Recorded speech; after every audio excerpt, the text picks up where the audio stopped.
threats made against law enforcement, including the men and women of the FBI, as with any law enforcement agency, are deplorable and dangerous. We have in this country had over the last few years an alarming rise in violence against law enforcement. Good afternoon from Los Angeles, California. I'm Dr. Ryan Ava. That's the FBI Director Chris Wray rebuking attacks on law enforcement. Wray was appointed by Trump, but is directly confronting how Trump, MAGA, and the right-wing agitators are encouraging violence against police, including in response to the search of Trump's home. The FBI and DHS also issuing a very grave joint warning of a spike in threats to law enforcement, including from Trump supporters who were seen carrying pistols and assault-type rifles at an Arizona FBI office, while the armed men wearing body armor was trying to breach the FBI Cincinnati field office for an apparent attack on Thursday. The FBI is fortifying security at its headquarters in all field offices. So this is a time for a sober reality check for the nation. Donald Trump attempted a coup and personally organized the gathering that turned into a violent insurrection to try to stop the peaceful transfer of power. Republican leaders have largely warmed to Trump's public brazen embrace of illegal violence as a warning and a threat, and as reality practiced. Now, Trump's out of power and this court-supervised use of legal steps to protect national security is being met with open and new threats of violence against the FBI, against the police, and against the judges. As domestic political terrorism has increased over the last 2 decades, there are about 2,700 open cases now. So you might be asking, what is next? Donald Trump invoking his vigilant army as an active threat against the government he once led? Well, that's what he just did.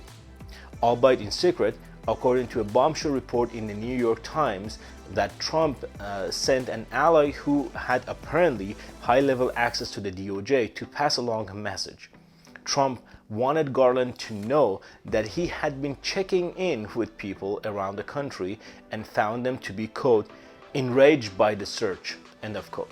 Well, the FBI is issuing warnings and bulletins about those people, these Trump fans enraged by the quote-unquote search or threatening on violence in a legal retribution.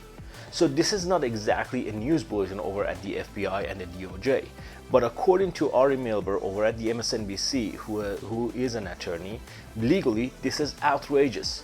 Donald Trump, the subject of a search, invoking those enraged people in what sounds like a threat, it's completely outrageous. It's also improper for the subject to try to make this kind of connections or contacts, I should say, with the Attorney General of the United States, even if the subject in this case is the disgraced, twice impeached former president, let alone issue this kind of threats. The report says Trump was suggesting he basically has leverage, but could somehow reduce the threat, or by implication, not reduce them. The New York Times reporting the substance of Trump's message was, quote, the country is on fire. What can I do to reduce that heat? End of quote. The idea there is that he is in control of the heat. He alone. A kind of creepy, threatening message for the Attorney General is how Washington Post Jennifer Rubin puts it. Trump then rushed to sort of launder this move in public, telling a Fox News online reporter that he is out to publicly do whatever he can to help the country. The temperature has to be brought down, end of quote. You know that move if you follow the news. Donald Trump gets busted trying to do something in secret, so he rushes it out in public, and then later people say, you know, he said it in public, how bad can it be? And the answer legally is very bad. This is not subtle. And no one thinks of Donald Trump as someone who brings down the temperature. That's not his thing. His most loyal supporters don't even think that about him. None of these even claims to treat the probe as valid, where evidence and fact determine the legal steps. Now, someone treating the probe as valid could have their lawyer contact the AG to say, or the DOJ to say, we really are innocent. We want to cooperate. We think the facts will show that.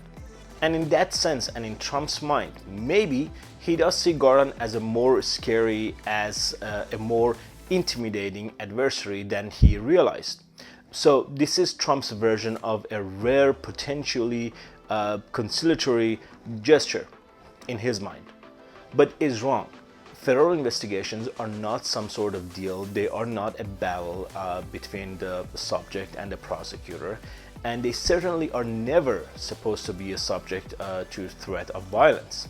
If they were, no gangster would ever be held accountable, and this country would even be a more dangerous nation to live in. Now, there are people who rather look away and hope that it just goes away and disappears.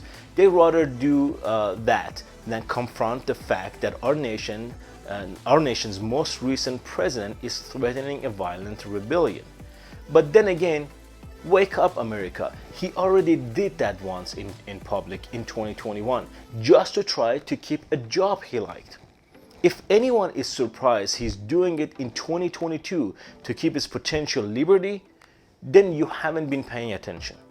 And I promise you, this is the time to pay attention to the threats and the evidence, and to face them down in whatever way you can in your life and in your role as a citizen, and to soberly back the rule of law, period. To support my work, please click the subscribe, the like button, and the notification bell so you wouldn't miss any of my new videos.